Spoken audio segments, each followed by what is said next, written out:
जय, सत्य सनातन धर्मनी जय, पधारेल हरि गुरु संत की जय। तो गुरु पद पंकज पूजता अन 14 लोक पूजाय, आ शिव विरंचिन शारदा, वो तो गुरु तना जस गाय। तो नाम नगर नव खंड मा निरात नेर गुण देश, आ तो अमर फल त्या निपजे। ये तो वर्षे मेघ हमें,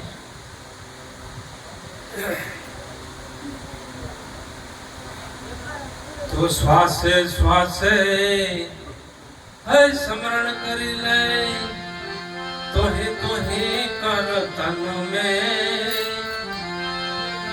आसान गुरु की यही सत्यार, देखो दिल दर्पण में।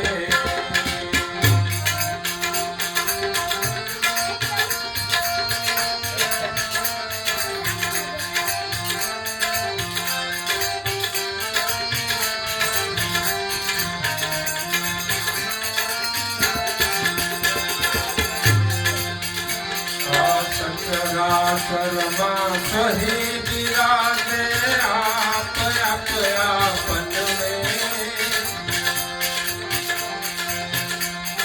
बाहर भीतर एक निरंतर नाद बजे गगन में।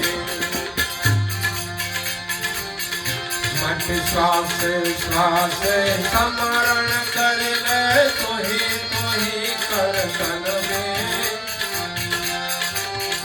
आसान गुरु की यही सत्यार, देखो दिल दर्पण में।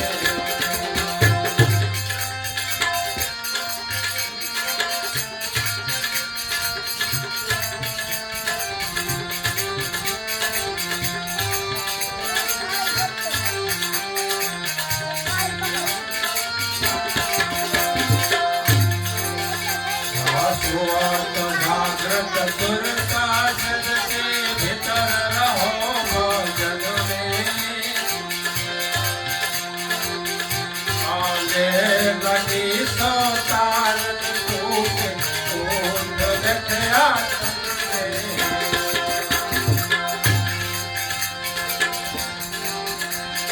श्वासे श्वासे स्मरण कर ले, तो ही कर तन में। आसान गुरु की जय प्यार, देखो दिल दर्पण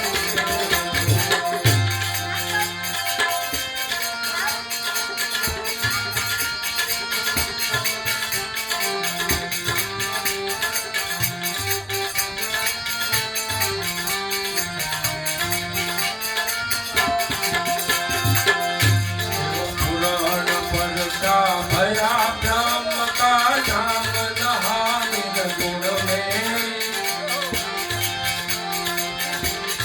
दास निराश दया सदगुरु की मगन भया है मन में।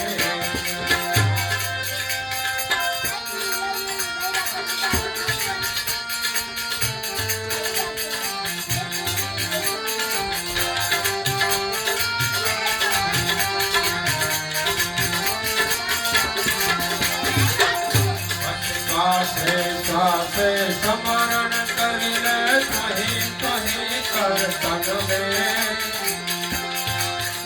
आसान गुरु की रही सत्यारत, देखो दिल दर्पण में।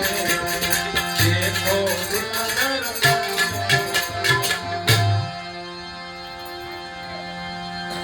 तो सदगुरु महाराज ने जे शान से एनो जे सत्य अर्थ से એ તારા દિલ રૂપી હરીસાની અંદર જોઈ લે અને એનું શ્વાસે શ્વાસે સ્મરણ કરી લે।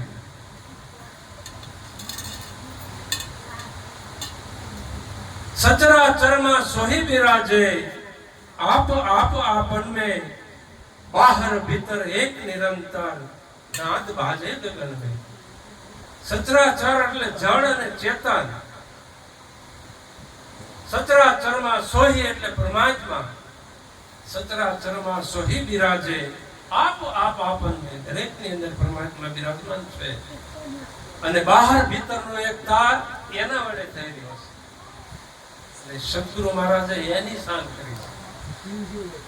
बाहर भीतर एक निरंतर नाद बाजे गगन में, श्वासे श्वासे स्मरण करे ले तुम ही तो एक तन में, शान गुरु की यही सत्यारा देख दिल दर्पण में. सुवत जागृत सुरता सहज की भीतर रहो भजन में.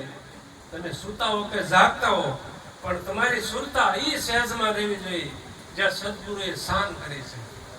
સ્વત જાગૃત સુરતા સહેજ की भीतर रहो भजन में, ले लागी सो तार न टूटे उठ बैठ आसन में.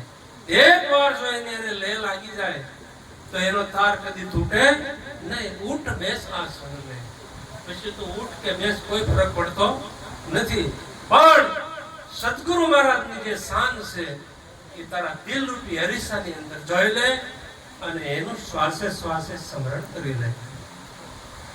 પુરાણ પરચા ભયા બ્રહ્મ કા નામ લહાને ગુણ में. પુરાણ પરચો કેને કહેવાય કે જે આદિ કાળથી સંતો જેને જાણી લીધું છે, પ્રહલાદ થી માંડીને બલિરાજા સુધી. પુરાણ પરચો એ છે કે જેને નિર્ગુણ એટલે પરમાત્માનું નામ લીધું છે. બોલવું અને લેવું બહુ ફરક છે. બોલવામાં પૈસા નથી પણ નામ લેવામાં શિષ્યને સાંટે વસ્તુ મળે છે. હરિનું નામ શિષ્યને સાંટે છે અને ત્યારે જ તે મળે. એમ નામ બોલવાથી મળતું નથી. એટલે નિરાજ મહારાજ કહે છે કે પુરાણ પરચો એ જ છે કે જેણે નિર્ગુણ નામ લીધું છે, જેને તન મન ધન સદગુરુના ચરણે સોંપ્યા, શિષ્યને સાંટે જેણે ભક્તિ ધારણ કરી છે, એ પુરાણ પરચો છે. दास निराज दया सदगुरु की मगन भया है मन में. दास निराज दया सदगुरु की કે મનની અંદર મગ્ન થયા. કારણ કે આપણું સૂક્ષ્મ શરીર છે, મન બુદ્ધિ ચિત્ત અને અહંકાર, એ સૂક્ષ્મ શરીર છે એ જ આ બધું કાર્ય કરાવી રહ્યું છે. અને એ જે આપણે ધોરણીની અંદર શાર્પ દેખાય પણ ક્યારે કે આભાસ હોય. હાવ અંધારું હોય તો નહીં દેખાય, હાવ અંજવાળું હોય તો આપણને કાંઈ ભીખ નથી. પણ આભાસ થોડુંક અંધારું થોડુંક અંજવાળું એટલે ઝાંખપ. એ ઝાંખપ આ મન બુદ્ધિ ચિત્ત અને અહંકાર છે. અને એ જો આભાસ મટાડો હોય તો આવા સમર્થ સદગુરુના ચરણે જઈ તન મન ધન અને શિષ્યને સાંટે ભક્તિને વરી લેવાની જરૂર છે. જેણે જેણે સદગુરુના ચરણે જાય આ વસ્તુ જાણે છે એના જીવન ધન્ય બન્યા છે. તો અહંભાવ મૂકી, હું પણ મૂકી અને સદગુરુના ચરણે જાય અને મનુષ્ય જન્મ સફળ કરી લેવાની જરૂર છે. જનક જેવા જનકને જ્યારે અષ્ટવક્ર મુનિ મળ્યા ત્યારે એનું જીવન ધન્ય બન્યું. જેસલ જેવા પાપીને જ્યારે સતી તોરણ મળ્યા ત્યારે એને પલમાં પીર બનાવી દીધો. આ ગુરુની તાકાત છે. ગંગા સતીએ કીધું કે દીબે પાડી દો બીજી ભાઈ. તો જ્ઞાન એવું છે કે આ દેહના ભાવ મટાડી આપણને પરમાત્માના ભાવની અંદર જગાડી દે. આ સદગુરુ મહારાજનો મહિમા છે. હર સદગુરુ મહારાજ